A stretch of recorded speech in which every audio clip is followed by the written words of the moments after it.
Chapter 4. Randolph Carter's advance through that cyclopean bulk of masonry was like a dizzy precipitation through the measureless gulfs between the stars. From a great distance he felt triumphant, godlike surges of deadly sweetness, and after that the rustling of great wings, and impressions of sound like the chirpings and murmurings of objects unknown on Earth or in the solar system. Glancing backward he saw not one gate alone, but a multiplicity of gates, at some of which clamoured forms he strove not to remember. And then, suddenly he felt a greater terror than that which any of the forms could give, a terror from which he could not flee because it was connected with himself. Even the first gateway had taken something of stability from him, leaving him uncertain about his bodily form and about his relationship to the mistily defined objects around him. But it had not disturbed his sense of unity. He had still been Randolph Carter, a fixed point in the dimensional seething. Now, beyond the ultimate gateway, he realized in a moment of consuming fright that he was not one person, but many persons. He was in many places at the same time. On Earth, on October 7, 1883, a little boy named Randolph Carter was leaving the Snake Den in the hushed evening light and running down the rocky slope and through the twisted-bowed orchard toward his Uncle Christopher's house in the hills beyond Arkham. Yet, at that same moment, which was also somehow in the earthly year of 1928, a vague shadow not less, Randolph Carter was sitting on a pedestal among the ancient ones in Earth's trans-dimensional extension. Here, too, was the third Randolph Carter in the unknown and formless cosmic abyss beyond the ultimate gate. And elsewhere, in a chaos of scenes whose infinite multiplicity and monstrous diversity brought him close to the brink of madness, were a limitless confusion of beings which he knew were as much himself as the local manifestation now beyond the ultimate gate. There were Carters in settings belonging to every known and suspected age of Earth's history, and to remoter ages of earthly entity transcending knowledge, suspicion, and credibility, Carters of forms both human and non-human, vertebrate and invertebrate, conscious and mindless, animal and vegetable. And more, there were Carters having nothing in common with earthly life, but moving outrageously amidst backgrounds of other planets and systems and galaxies and cosmic continua, spores of eternal life drifting from world to world, universe to universe, yet all equally himself. Some of the glimpses recalled dreams, both faint and vivid, single and persistent, which he had had through the long years since he first began to dream, and a few possessed a haunting, fascinating, and almost horrible familiarity which no earthly logic could explain. Faced with this realization, Randolph Carter reeled in the clutch of supreme horror, horror such as had not been hinted even at the climax of that hideous night, when two had ventured into an ancient and abhorred necropolis under a waning moon, and only one had emerged. No death, no doom, no anguish can arouse the surpassing despair which flows from a loss of identity. Merging with nothingness is peaceful oblivion, but to be aware of existence and yet to know that one is no longer a definite being distinguished from other beings, that one no longer has a self. That is the nameless summit of agony and dread. He knew that there had been a Randolph Carter of Boston, yet could not be sure whether he, the fragment or facet of an entity beyond the ultimate gate, had been that one or some other.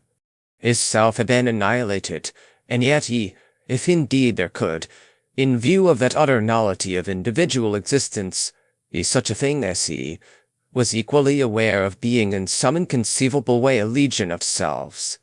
It was as though his body had been suddenly transformed into one of those many-limbed and many-headed effigies sculptured in Indian temples, and he contemplated the aggregation in a bewildered attempt to discern which was the original and which the additions, if indeed supremely monstrous thought there were any original as distinguished from other embodiments.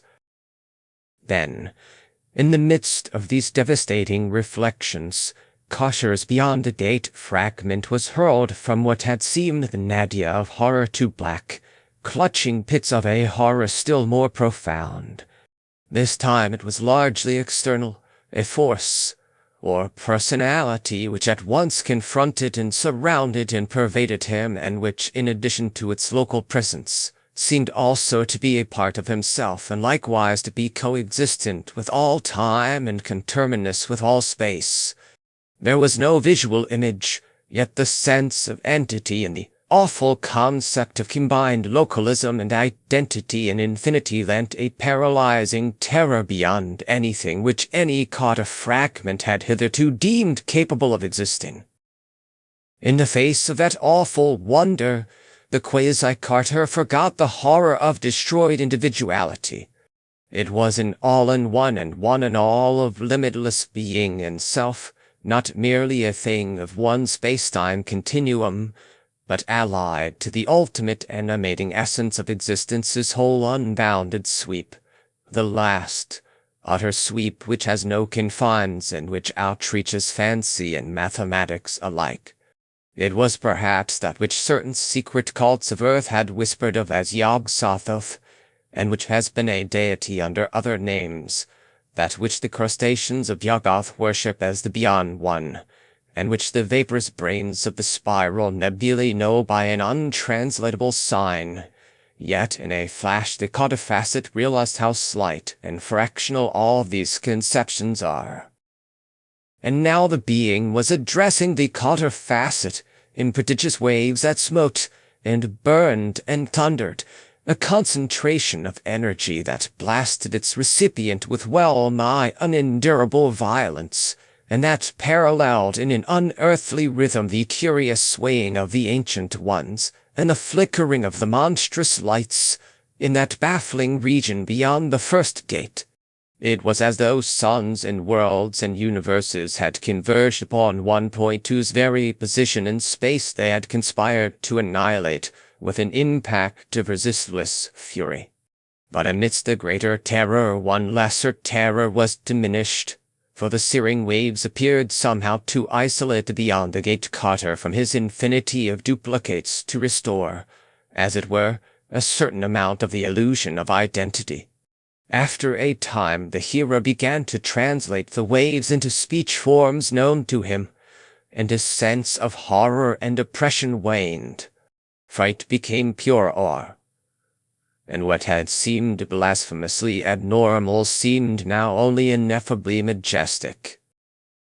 Randolph Carter, it seemed to say, my manifestations on your planet's extension, the Ancient Ones, have sent you as one who would lately have returned to small lands of dream which he had lost, yet who with greater freedom has risen to greater and nobler desires and curiosities.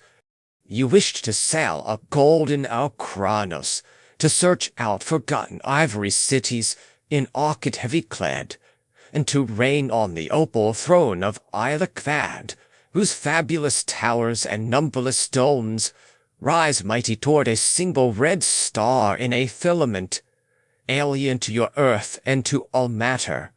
Now, with the passing of 2 gates, you wish loftier things. You would not flee like a child from a scene disliked to a dream beloved, but would plunge like a man into that last and inmost of secrets which lies behind all scenes and dreams. What you wish I have found good, and I am ready to grant that which I have granted 11 times only to beings of your planet, 5 times only to those you call men, or those resembling them. I am ready to show you the ultimate mystery, to look on which is to blast a feeble spirit. Yet before you gaze full at that last and first of secrets you may still wield a free choice, and return, if you will, through the 2 gates with the veil still unrent before your eyes.